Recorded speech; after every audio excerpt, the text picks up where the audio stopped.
Donald Trump की जानिब से मुख्तलिफ ममालिक पर टैरिफ्स लगाए गए। फिर उन टैरिफ्स में काफ़ी सारे ममालिक को 90 दिन की एक्सटेंशन मिल गई है और इस 90 दिन के दौरानिए के मिलने का मतलब ये है कि जिन ममालिक के माशी हालात इसकी वजह से थोड़ी ख़राबी की जानिब जा रहे थे, अब उनके पास संभलने का और स्ट्रैटेजी बनाने का एक मौका है। हमने देखा पाकिस्तान में सारे मैक्रो इंडिकेटर्स इस वक्त अंडर कंट्रोल हैं और पिछले चंद सालों के मुकाबले में जो FDI के फॉरेन डायरेक्ट इन्वेस्टमेंट के फिगर्स थे वो भी कुछ बेहतरी की जानिब हमें जाते दिखाई दिए इस फिस्कल ईयर में खासतौर पर। और फिस्कल ईयर के 9 माह में अब तक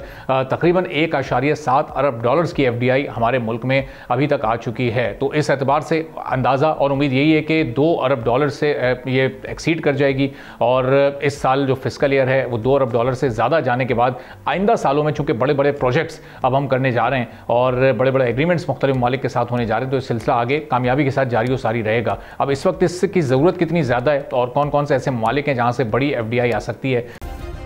सब्सक्राइब करें और बेल दबाएं ताकि कोई खबर रह न जाए।